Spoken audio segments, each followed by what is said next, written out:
Здравейте, красиви хора! Надявам се да здравеете и да хубавеете с всеки изминал ден, пък и аз съм тук, за да ви помогна това да се случва. Все по-лесно, нали? Днес искам да ви разкажа за една много интересна храна, която всъщност не е толкова популярна по нашите земи, но все пак е позната. Става въпрос за фасул. Не за онзи фасул, който си оглеждате в градината или който си купувате от бабата на пазара или който е толкова широко разпространен по всички вериги. Днес ще си говорим за Боб Мунк. Познато ли ви звучи? Някои го познават като папуда. Много ми е смешно това име. Аз предпочитам лично да използвам Боб Мунк. Честно казано, не очаквах, че и ние го отглеждаме, но когато правих личните проучвания, осъзнах, че все още Боб Мунк се отглежда и е разпространен в южните части на България и по-точно около Петрич, Хасково и Кърджали. Нека първо ви разкажа малко за него. Неговата всъщност истинска родина е Западна Африка, но той е широко разпространен и в днешно време широко употребяван в Латинска Америка, в Китай и в Индия. Може би знаете, ако не знаете сега ще научите, но индийците не само са изключителни кулинари, но те успяват да изберат най-добрите растителни храни, които съществуват на земята, с най-високи хранителни качества и ползи за организма, включително и с Боб Мунк, и да направят изключително лечебни рецепти с многото подправки, които те използват. Аз лично имам приятелка от Индия и може би някой ден ще ви споделя някои от нещата, които тя лично ми е разказвала. Наистина е много интересно, но определено те имат нюх да подбират полезните храни с точните подправки и храната да бъде не само вкусна, но и изключително лечебна за конкретния човек според неговото състояние в момента. Има си тънкости, но не искам сега това да ви занимавам с това в това видео.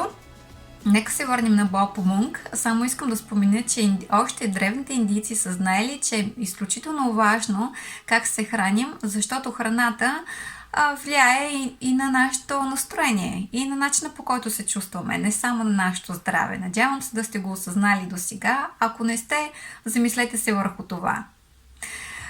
Боб Мунк не знам дали сте го виждали, той е по-маничък и неговите зрънца са по-нежни от обичайно познатият ни фасул в България. Той е характерен с това, че има високо съдържание на растителен протеин, а също така и по-сладникъв вкус и самия фасул е по-нежен. Аз лично го предпочитам да се консумира покълнат, защото покълналият Боб Мунк всъщност може да се добавя в салати или просто да си го вкусявате без да е нужно да го готвите. Но все пак, ако предпочитате да го консумирате сготвен, със сигурност ще ви бъде интересна моята рецепта с кълнове от Боб Мунк, но не, ще видите малко по-късно, ако разбира се, останете до края на видеото. Интересно беше да разбера, че всъщност името на Боб Мунк идва от думата мудга или муджа, нямам идея точно как се произнася, но тя идва от санскрит и означава пръскащи лъчи. Нямам представа какво точно са имали предвид, когато са дали това название на фасула, пръскащи лъчи. Аз го разбирам, че самия фасул просто успява да съхрани слънчевата енергия и вярвам, че когато го консумираме, особено в покълнало състояние, ние приемаме част от тази съхранена слънчева светлина или под някаква нейна съхранена форма. Това си, разбира се, съвсем моя измишлотина, но това е моята логика, а и вярвам, че по принцип характеристиките, които имат растенията, например, ако са устойчиви и ние ги консумираме, ние придобиваме част от тяхната устойчивост. Боб Мунк се характеризира с висока устойчивост. Той може да вирее на места, където няма много влага, а в същото време има много слънчеви дни. Така че вярвам, че растението, придобивайки тази устойчивост да вирее в не толкова благоприятни условия, човека, който и хората, които го консумират, придобиват от тази устойчивост. Вярвам, че растенията притежават определени характеристики и когато ги консумираме, ние ги придобиваме по някакъв начин или те ни помагат по-скоро да укрепваме тези характеристики и в нас като устойчивост, като благост, ако щете. Има литература по този въпрос, който му се струва правдоподобно и му интересно, може да открие. Дори Петър Дунов говори за влиянието на храните върху нашето емоционално състояние и нашия ум. Това ме кара да се върна отново към индийската култура, защото там знам, че според характера на човека се избира каква подправка да се сложи в храната и ако човек е по-темпераментен, не се използват толкова пърливи и лютиви подправки, но в същото време, ако човек е по-муден и да се нуждае от малко повече енергия, повече активност, тогава за него е по-благоприятно да се консумира храна, която е по-пикантна и по-лютива. Нека се върнем на Боб Мунк. Изключително лечебен е, а защо е толкова полезен, ще разберете след малко. Освен това, давам ви тази информация, защото е важно да знаете защо да го изберете пред останалия фасул и все пак тук се учим да се интересуваме от храната, която избираме да консумираме. А сега ви желая приятно гледане и до след малко. Никога и при сум не ми е минавало, че всъщност има храни, които могат да ни предпазят от неблаготворното влияние на жаркото слънце. Това е чудесно свойство, което е открито още в древността и поради това е допринесло за популярността на продукта в много от горещите части на азиатския континент. Спазването на стриктен режим с Боб Мунк може да помогне с намаляването на тъй нареченият лош холестерол, чието натрупване може да доведе до много сериозни сърдечни проблеми. Въпреки относително сладкия си вкус, той намалява нивото на кръвната захар и подобрява действието на инсулина. Това го прави подходяща храна за приемане и от диабетиците. Друга важна особеност е, че Боб Мунк има антибактериални свойства. Действието му е изключително пречистващо за храносмилателната система, а по този начин и за целия организъм. Идеален начин е да подобрим имунната си система, особено когато искаме да се преборим с вирусите. Какво се оказа? Когато е зима или когато има грипна епидемия, трябва да си хапваме Боб Мунк за здрава имунна система. Препоръчва се жените да похапват този боб, когато се борят с болка или други с симптоматика на предменструалния синдром. Боб Мунк е препоръчителен елемент от менюто на всички пациенти с онкологични заболявания. Съпътстващият му прием доказано намалява неприятните ефекти от лъчехимиотерапията, а някои изследвания дори доказват, че той може да действа потискащо на туморните образования. Според мен лично, всяка една жива локална храна не просто оказва потискащо влияние на туморното образование, но дава възможност на организма да оздравява от само себе си, като се предотвратяват редица деградивни процеси, които се изразяват в някакъв болест, било то диабет, било то туморно образование или нещо съвсем различно. Така че хапайте си повече локална и жива храна, да сте сигурни, че поддържате тялото си в оптимално здраве. Тези малки селени зранца изобщо не са за подценяване, защото те са богати на омега-3, полиненаситени масни киселини. Те имат ключова роля за човешкото здраве, подкрепяйки работата на различни органи и системи. Тази група масни киселини спадат към тъй наречените полезни мазнини. Основната им роля се състои в изграждането на клетъчните мембрани и биосинтез на еикозаноиди, които са важни тъкани хормони. Не знам дали го изговорих правилно. И това не е всичко. Боб Мунк ще доставя на тялото ни и растителни фибри. Те подпомагат чревната флора и предотвратяват прияждането. И всички го знаете това много добре. Много интересно за мен беше да открия, че всъщност тези малки вълшебни зранца имат свойството да регулират хормоните по естествен начин. Това става благодарение на фитоестрогените, които сами по себе си нямат хранителна стойност, макар че храните, които ги съдържат, са полезни с намиращите се в тях витамини, минерали и микроелементи. Названието е условно, тъй като те нямат химичен състав на истински естроген, но наподобяват влиянието му и с това се нарича така. Вижте колко е интересно. Значи природата е намерила начин да балансира и хармонизира нашите хормони по съвсем естествен начин, благодарение на фитоестрогените, които откриваме в тези наистина вълшебни зранца. А сега нека да видим и кои витамини ще открием в Bob Monk. Той е характерен с това, че е богат на витамините С, B6, B9 и B12. Тук ще се спра основно на витамин B12, защото вече съм ви говорила за останалите витамини в други видеа. B12 може би ви е известно, че играе изключително важна роля по време на формирането на червените кръвни клетки. Освен това, той е отговорен за клетъчния метаболизъм, отговаря за функцията на нервната система, производството на ДНК, здравето на щитовидната жлеза, храносмилането и усвояването на храната, правилното функциониране на бъбречните хормони и други. Прей за колко много неща отговаря. Вече е доказано, че е изключително важен за здравето на нервната система, психиката, паметта и концентрацията. Оказва влияние на здравината на костите и играе жизненно важна роля в синтеза и метаболизма на серотонина, хормона на щастието, отговорен за нашето добро настроение. Какво се оказа, че ако имаме дефицит на B12, ние не сме щастливи. Неговият дефицит в организма може да доведе до намалено производство на серотонин и точно обратното – отключване на тревожност и депресия. B12 също така участва и в производството на мелатонин, а на него дължим качествения си здрав сън. Оказва се, че за да имаме добро настроение, трябва да си похапваме повече мунк. Аз мисля, че е по-добре от някои добре познати ни развеселяващи вещества, нали?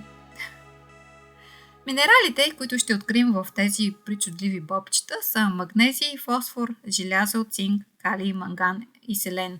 Разбира се, има и много други, но тях откриваме в преобладаващи количества. Тук искам да се спра само на ползите от селена, защото до сега не съм ви разказвала за тях.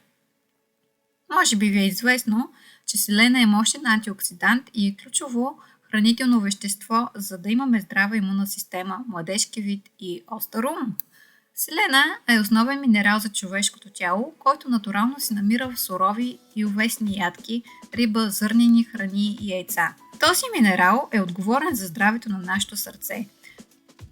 Той има силно противовъзпалително действие и подсилва нашата имунна система.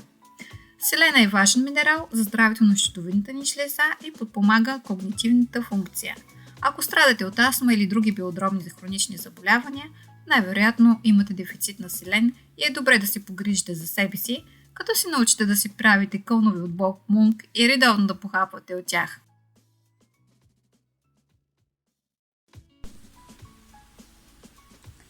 А знаете ли за някоя друга храна, която е изключително богата на селен? Пишете ми в коментарите за коя друга храна се сещате, когато чуете за минерала селен, коя от познатите ни храни е с изключително високо съдържание на този минерал. Пишете ми, за да си сверим часовниците. Аз веднага се сещам за още една. Знаете ли, че през 2019 година медицинското училище в Харвард избира Bob Monk за растение на месеца заради изключителните си лечебни свойства и благотворно влияние върху здравето на човека? Интересно, нали? А индийците още от преди хилядолетия са признали лечебните и многото ползи на тази растителна култура. А сега вижте и моята рецепта. Я да видим какво си имаме днес за рецептата. Имаме си босилек, прас лук, доматче, морковче, чушка, малко чесънче, джинджифил и разбира се най-главното – кълнове от Bob Monk. Вижте ги колко са мънички, зелени, нежни и всъщност може да си ги похапвате ето така с малко сол. Мисля, че много ще ви харесат. За днешната рецепта ще използваме кокосово масло. Студено пресовано, разбира се. Ако не може да намерите, може да използвате краве масло или всяко растително масло, което ви е любимо, но да не е много тежко, защото бобмук има много нежен на вкус и все пак да му се наслаждавате и да го усещате по-добре. Това са продуктите, простичка рецепта, както винаги. Смятам, че храната трябва да бъде проста, но качествена. Ще нарежем първо всичко, за да ни е по-лесно, когато приготвяме храната. Започваме с джинджифила. Всъщност джинджифила е толкова полезен, че за него ще трябва да направя отделно видео. И ние него няма да го готвим, просто ще го добавим на края на рецептата, за да вкуси нашето ястие, пък и все пак за да запазим неговите лечебни, буквално лечебни свойства. Ако обичате неговия пърлив вкус, можете да го настържите на по-едрата решетка. Аз предпочитам да е на по-ситното и ето колко трябва да бъде като количество. Разбира се, вие може да сложите и повече. След това ще нарежем пръза на тънички шайбички, защото така те по-бързо ще омекнат, когато приготвяме храната. И ето, готови сме с пръза. Ще отстраним това, което ни е нужно. В случая краищата са доста изсъхнали. Ние ги искаме в нашата гозба. Правете на червената чушка. Ако обичате вкуса на чушката в ястията, можете да сложите 2 или 3 зелени, червени, комбинирайте ги по ваш вкус. Ако сложите и зелена, ще стане доста цвет на вашето ястие.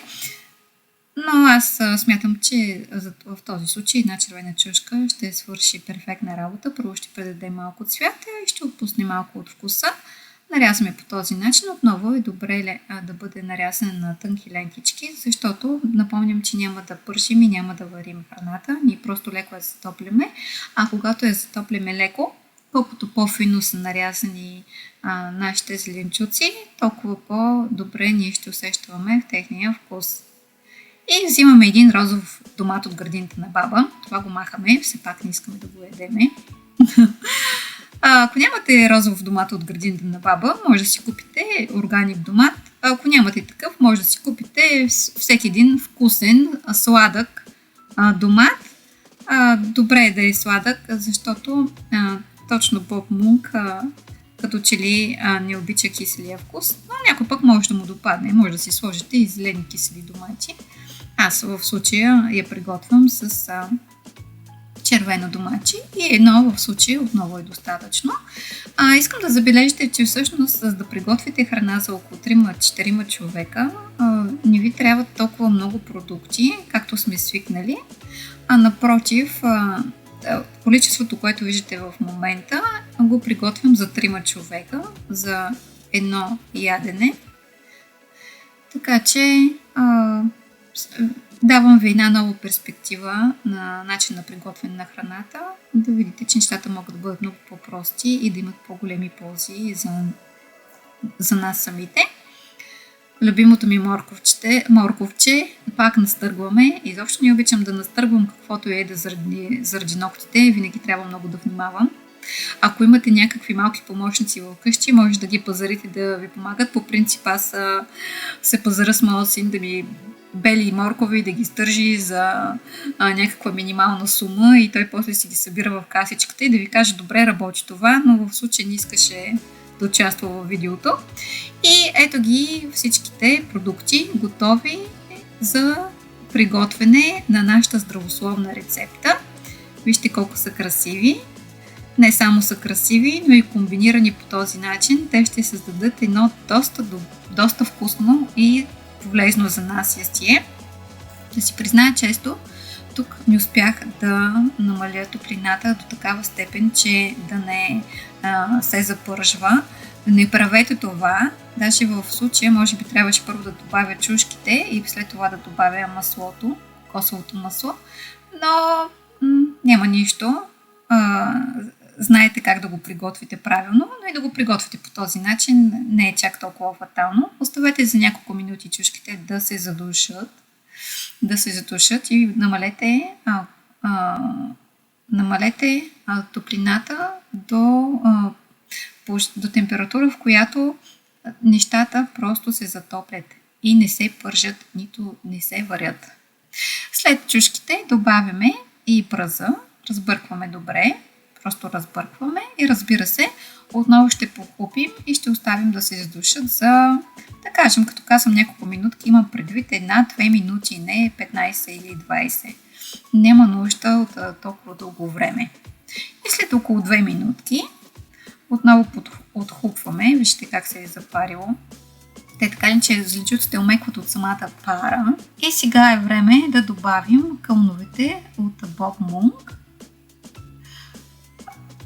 По принцип, те също могат да се запарят и е добре да стане точно по този начин, но ако искате, може да добавите малко водичка, както ще направя аз в случая, защото на моето семейство така повече им допада вкуса.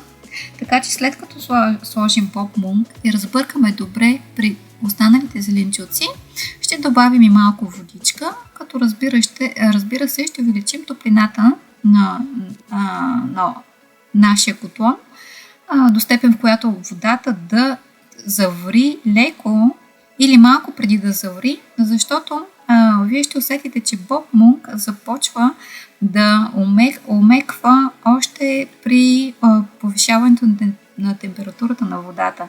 Не е необходимо тя да завира и не е необходимо да ги кипвате както при грахчетата, за да може те да станат по-нежни, но е достатъчно просто да се потопят в гореща вода, бих казала, или по-точно водата да се нагорещи, за да може кълновете да омекнат. Когато сме готови с това, всъщност това отнема около 2-3 минутки. Добавяме и морковчетата. Морковчетата нямаме нужда да приготвим, просто ги слагаме, с това всъщност ги слагаме и накрая, разбъркваме добре, за да поемат от вкуса на Bob Monk, пък и те да предадат своя на него, да се обменят вкусовите. За тази цел отново се подхупваме и оставаме за около 30 секунди, 30-40. И идва последната стъпка, в която добавяме доматите. Тях също не искаме да приготвяме, да сготвяме, а просто ги добавяме накрая, за да може и те да отпуснат от своя вкус. Най-добре това става, когато всичко останало е доста добре затоплено, както в случая. И просто ги разбъркваме добре и похупваме за около 30-40 секунди. Малко играчка е този начин на приготвяне на храната, но имайте на предвид, че самия процес не отнема повече от 10-15 минути. След 30 секунди, след като сме добавили домачетата и морковчетата, накрая ще добавим и джинджифила, заедно с чесъна. Всъщност добавяме ги накрая, когато вече дори може да сме махнали от огъня храната, която приготвяме, в случая Bob Monk. И просто ги добавим и разбъркаме и похлупим и оставим на страна, за да може те да си отпуснат вкусовите качества, а и в същото време да запазим техните ползи. Все пак напомням, че избягваме и минимизираме топлинната обработка, затопляме всичките продукти, за да може храната, която правим, наистина да стане вкусна и лечебна за нашето тяло. И това е една от любимите ми чинийки, която ще споделя с вас. Готовият вече Bob Monk. Честно казано, отнеме около 10 минути да го приготвя. По принцип ми отнема 10 минути да го приготвя, но сега заради видеото малко се забавих. И накрая, спомняте ли си, че имахме и босилек. Босилека много добре отива с кълновете от Bob Monk. Добавяме го по този начин. И разбира се, трябва да сложим някаква украса. Така ми е много шарено и малко рошаво. Да намерим нещо. Да, мисля, че намерих нещо подходящо. Ще сложим едно листенце от босилек и лъжичка. Порцеланова, разбира се. Ако има дървена, още по-добре. Това е. Това беше днешната ми рецепта. Надявам се да ви хареса и да ви допадне и да ви замириса на вкусно, защото тя наистина е много вкусна.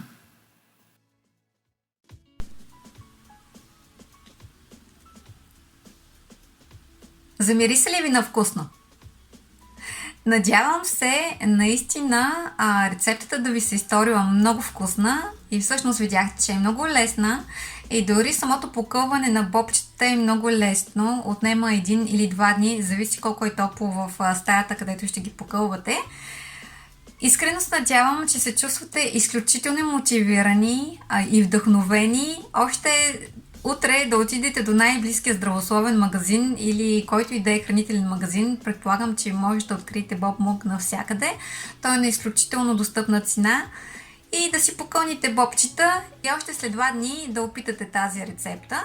Ще се радвам да споделите за вкуса, който сте получили, дали ви е харесал. Не забравяйте, че рецептите, които давам в този канал, са просто мои основни идеи. Вие винаги може да добавите неща, които сметнете, че са подходящи или които обичате.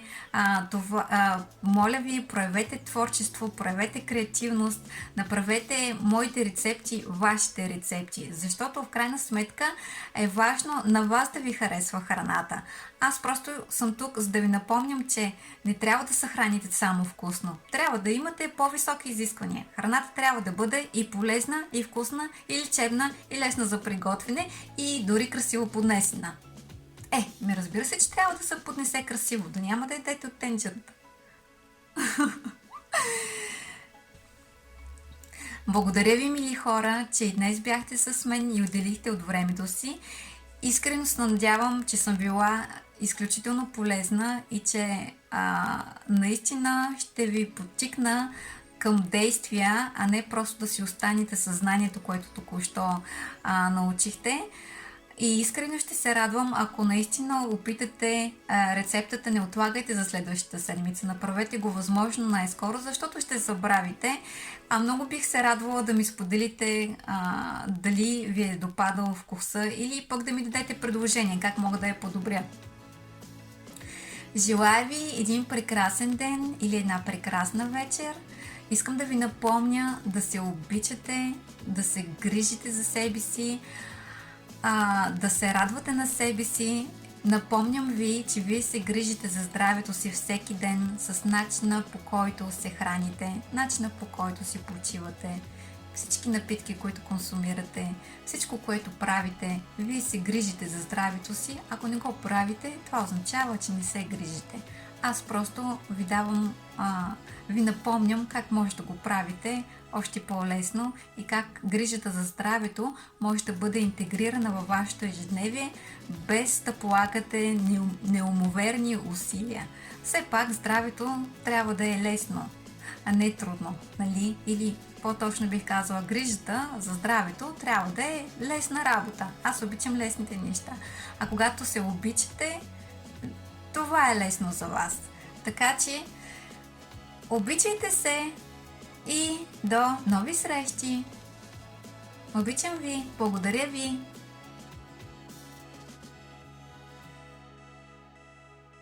Ако информацията, която току-що научи, смяташ, че ще ти бъде наистина полезна, ти напомням да се абонираш за моя канал. Така винаги ще знаеш за най-новите ми видеа и ще бъдеш винаги актуален в грижата за себе си.